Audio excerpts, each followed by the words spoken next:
Good morning. Welcome to Tuesday morning. I'm Chief Meteorologist Tim Miller. Let me ask you a question, and I'm being serious about this. I'm not making this up. How many of you remember the song Bertha Butt Boogie? It was a big song out of the 70s. I'm not making this up.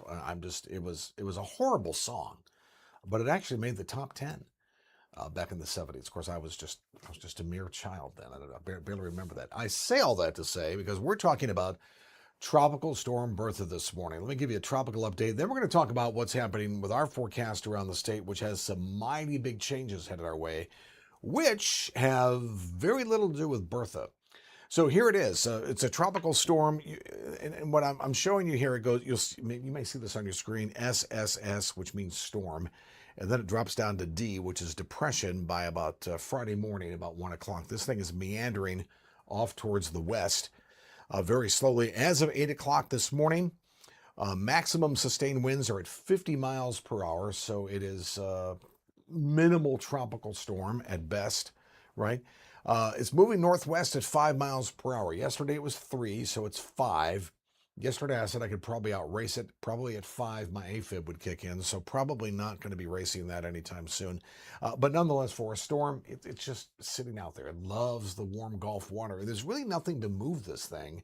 Normally we have high pressure can be in a certain area that, and the movement around high pressure can steer low pressures or tropical storms in certain directions. There's not a whole lot to move this thing. So it's just sort of sitting out here. And good news, bad news is, first off, we have tropical storm warnings now from about Mobile all the way to New Orleans.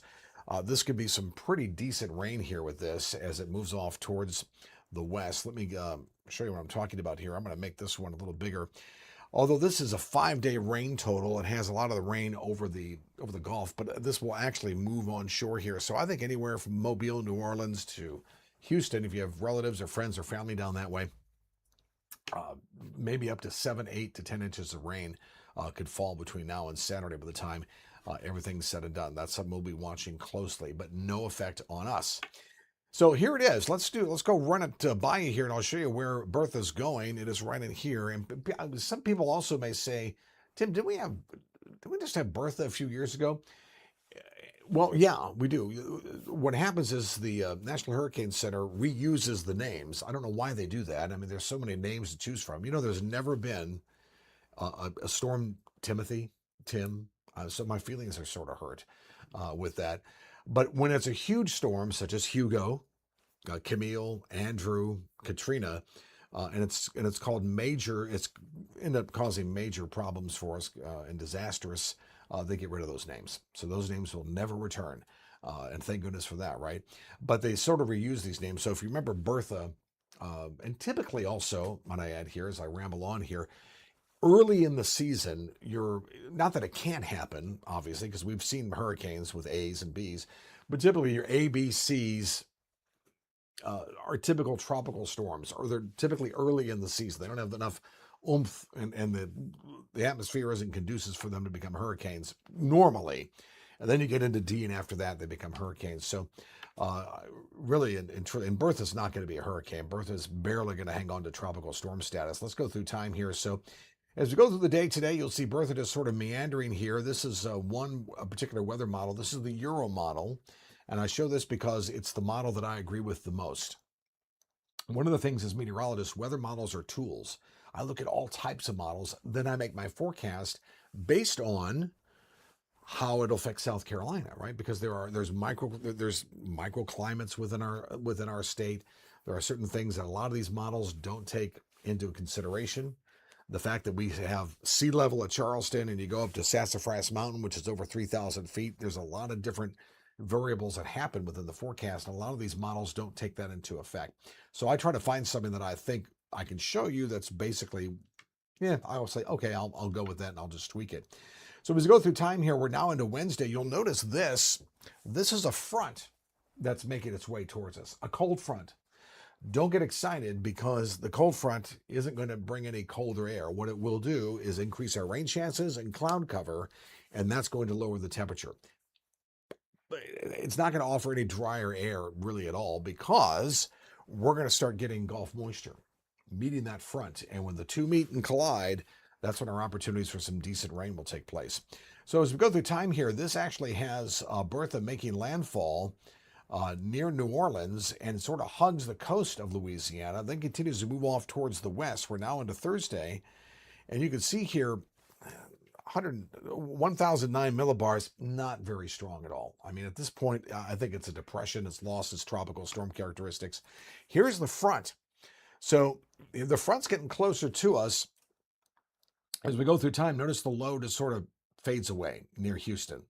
But this is the front that meanders further towards the south. This high pressure is pushing the front towards the south. And as we go through time, we're into Friday now. The front sort of just sits out over us. Low pressure develops around the front. And I think these little disturbances will be in Thursday, Friday, Saturday, and Sunday. So this is going to give us the least opportunity of some rain here. We're now into late Friday night. We're into Saturday. Notice the rain continues. So a good opportunity for us to get some rain. And I know we certainly need it. We've been in the drought status. So plans for this weekend, I'm not going to say a washout, but we're going to have to dodge at least decent opportunities of rain and storms all over the state. But it will cool the temperatures down per se. But with the humidity up, it will feel just muggy outside all over, from the mountains to the sea. Here's forecast for today. Let's go through it. As we go through, this is 5 o'clock this afternoon. Let me go back here. This is 2 o'clock. Notice the dry air in place. Not a lot of showers or storms. If anything could break through that cap of dry air, we could get a gusty thunderstorm, but I highly doubt it. Here's 5 p.m. tonight, 8, nothing going on. Let's go through Wednesday. Here's Wednesday morning, 11 o'clock. Wednesday at 2. Wednesday at 5. This keeps everything relatively dry. This is where I'm going to disagree with that model. I think that by Wednesday, we could have some isolated showers and thunderstorms around the state. Notice we go through Wednesday night, very early Thursday morning. This is 2 a.m. This brings the showers and storms in. I think it'll be earlier than that. Now let's get to Thursday itself. Here's Thursday at 8 o'clock. Watch the front come down. There it is. So Thursday, 5 p.m., low pressure over Columbia, and then showers and storms will pop, and that'll be the start of not only some cooler air, but some decent rain. I think anywhere from 3 to 5 inches of rain can fall all across the state, starting technically late Wednesday night all the way through Sunday, right? And we'll have to watch this for the potential probably of maybe some strong storms as we get into Thursday. But nonetheless, it'll certainly be a rain event and noticeably cooler for us. But Bertha will have zero effect on our forecast. So that's the latest for this afternoon. It's just going to be hot. Temperatures in the mid-90s, perhaps touching upper 90s towards the PD, and maybe up towards the North Carolina border. And that heat index well over 100 degrees pretty much everywhere from Columbia south. Greenville, you can have a little bit of a reprieve, but still nonetheless, it's going to be hot until things start to change on Wednesday. That's your forecast. Enjoy your Tuesday, and we'll catch you this afternoon.